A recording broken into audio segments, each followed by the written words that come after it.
Hey guys, Professor Bill, Comic Book University, and Spider-Man Into the Spider-Verse. Holy crap. All right. I wasn't expecting this to be such a good movie, honestly. Like, that's just real talk from beginning to end. I mean, it was created by Sony. Like, you see straight away the producers, Avi frickin' Arad and Amy frickin' Pascal. And I don't say frickin' in a good way. You know what I'm saying? I think most of us saw those emails that were leaked that went between those two. He's just a sniveling little wimp, and she's just a truly, genuinely mean person.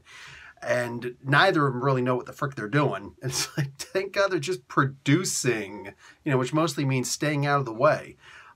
Anyway, surprisingly enough, wow, this was an amazing movie. I mean, like from beginning to end, dude, nothing but just awesomeness. They kept on going to this thing where they would wind up, what is it? Okay, so here's my story, but each one of them would do that. So you actually got a slightly different story for each one, and it literally only took like 15, 20 seconds tops. Amazing, you got the Prowler in there, you got Spider-Man Noir, you got Spider-Ham, Peter Porker, the amazing Spider-Ham. Unbelievable. There was an end credits scene.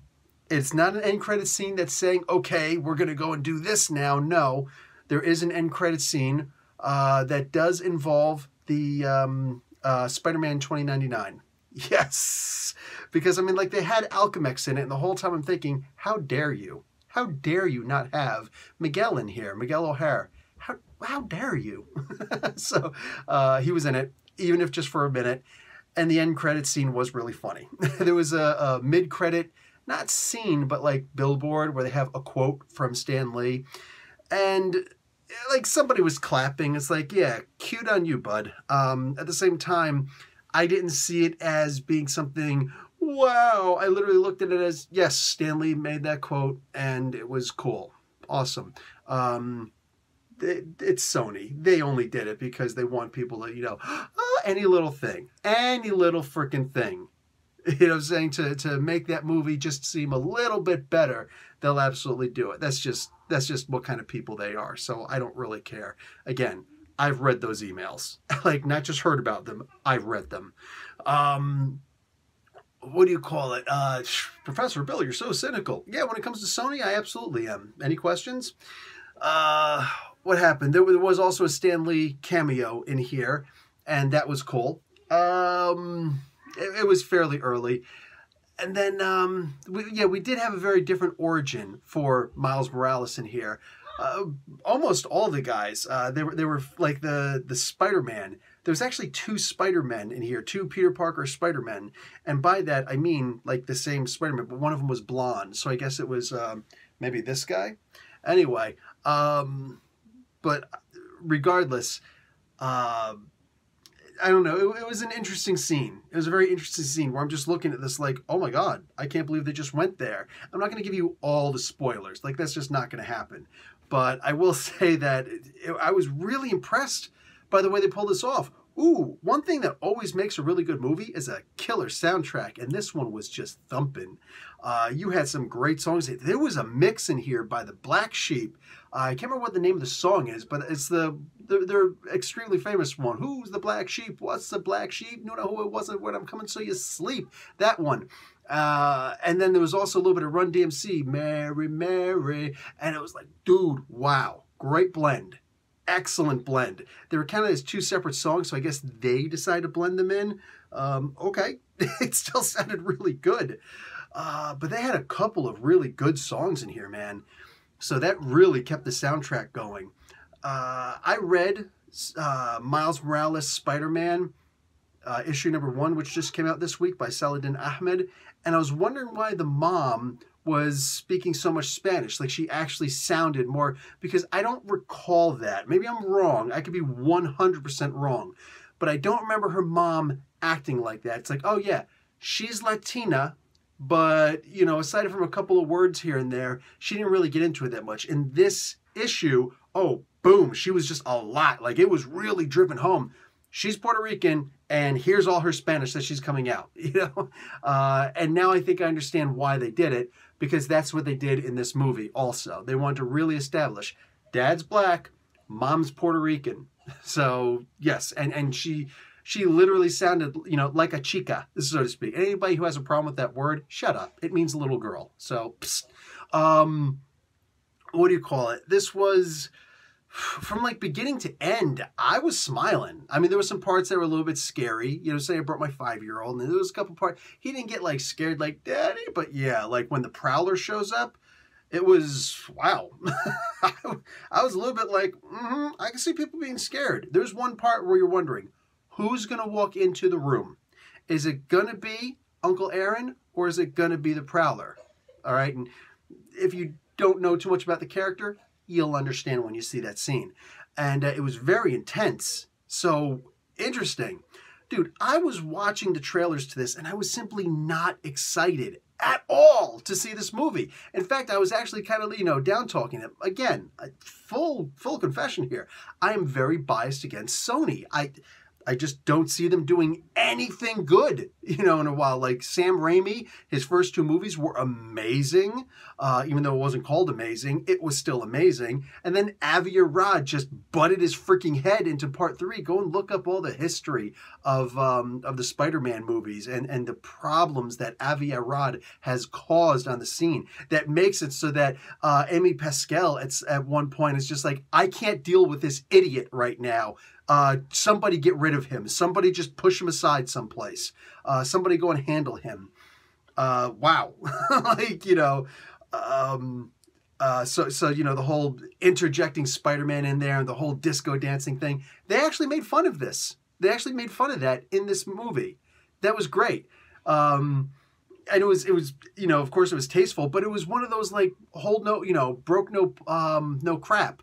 They didn't go and mention any names, unfortunately, like I'm mentioning names, which I shouldn't say unfortunately. You can't really do that in a movie, you know, and who's really going to do that?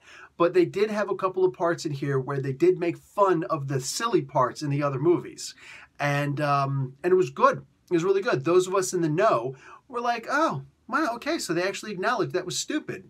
I'm very impressed, you know, how mature. So maybe, I don't want to give too much hope, man.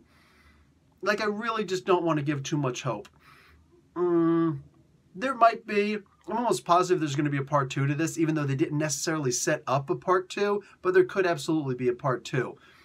The trick is that it's going to be from scratch and it's probably going to take a while for it to come out if it's going to be any good. You got to remember, there's a chance that Sony might not redo their deal with Marvel, all right? Once Spider-Man Far From Home comes out, that's it. The deal is over, all right? Infinity Wars 4 is going to come out. Excuse me, so Avengers 4, Infinity, Endgame is going to come out. That'll have Spider-Man in it. And then Spider-Man Far From Home is going to be out. And then that's it. Kaput, all right? It's done. In order for Spider-Man to make another appearance in the Marvel Universe, they'd have to broker another deal. Now, Sony absolutely made out in that deal, much more than Marvel did. Don't believe me? Go and look up the deal. The trick is, Sony might wind up asking for more. And I just get the distinct feeling that's exactly what is going to happen. That Disney, or it's not Disney, Sony is going to wind up asking for more, demanding more. We've got Spider-Man. What are you going to do?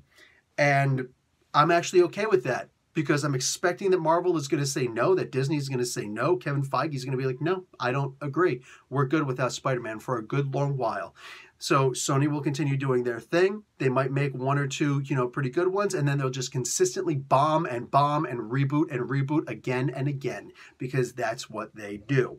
Otherwise, they'll be smart and they'll renew the deal. I mean, it's a sweetheart honey of a deal, for crying out loud.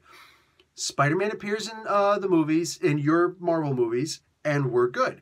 Then we're gonna have 2 movies that you're gonna pay for and make, but we get all the profits for it.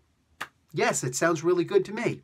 You know what I'm saying? So, like, where's the wrong? But I could still see everybody saying, I wonder if we can make them do more. And that's when the whole thing just breaks down. What a shame. What a shame.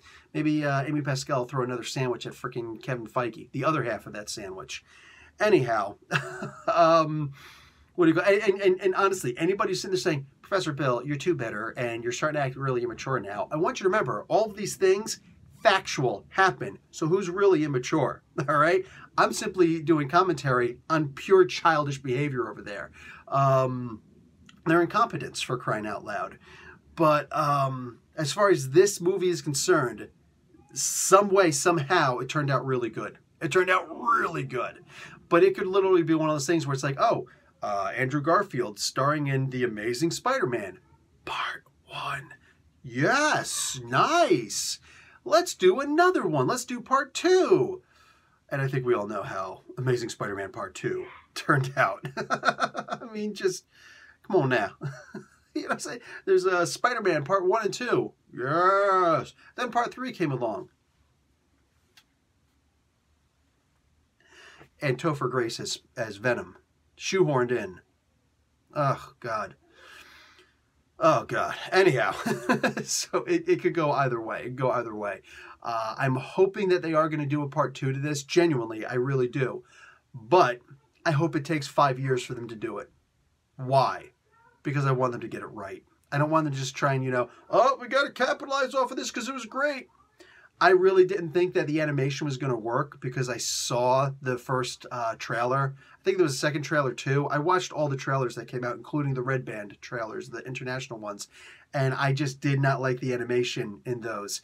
But they were also jumping from frame to frame. They were jumping all over the place. In this, seeing the smooth interactions, it all worked really well. At first, I'm noticing in the beginning of the movie. After that, I completely failed to see that. In fact, what they wound up doing is they wound up having a couple of different characters completely drawn on their own. Excuse me, I want to say Spider-Pig, but Spider-Ham, this knucklehead, he actually looks and talks and acts like a cartoon. I didn't think that could work in this movie, but it did.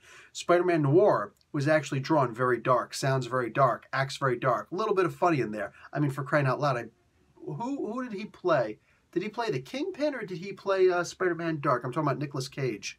Whatever one he played turned out really well. Oh, forewarning, Kingpin sucks in this. Like the way he looks is just, it's very hard to believe it. It's like, come on, man. He looks like a big old box with a neck down here. Remember when Bernie Sanders was first campaigning and he was just, always like this and talking, his head just kept on getting lower and his shoulders kept on getting higher. He looked like one of those Halloween costumes, where you're going to have the guy standing up here, but, you're holding onto the head and just, like that's what it looked like to me, I swear to God. And that's what Kingpin looks like here, except huge shoulders. Like me laying down, that's the size of his shoulders. You know what I'm saying? It was not good. And of course, Tombstone got completely punked out in this, which, imagine that. What do you call it? But they, like the Spider-Man Noir, a wind, and they were consistent with this. A wind would always pick up around him, so his trench coat would be billowing in the breeze just a little bit. And it's at one, and somehow it's still funny. Peter Parker, he's just like, how is your trench coat, waving in the breeze? We're in a basement. Where's the breeze coming from? There's always a breeze around me, and it always smells like rain. Like it worked. It worked. It was a great movie. There was a lot of humor in it. There was a lot of sad parts in there, and there was a lot of fun. Like I could not believe how fun the movie was. Ooh, there's a chance you might get some vertigo. I went and saw it in 3D. All right, I saw it in 3D. But what do you call it? And I didn't get sick watching it. I do get motion sickness, but usually when I'm actually in motion. I don't get vertigo though. So if I'm sitting down and I'm watching like a roller coaster movie or or the shaky cam movies like that, like a lot of people I know got sick watching Cloverfield. I didn't get sick at all watching Cloverfield. I don't have that. I don't have a vertigo problem like that.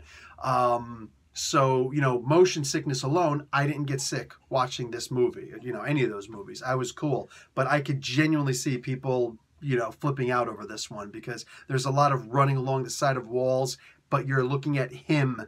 So the walls look like the ground when he's running, but you can clearly see like telephone poles will go by and it's like, oh, so just be aware that there is a chance that some people may potentially possibly get sick watching this.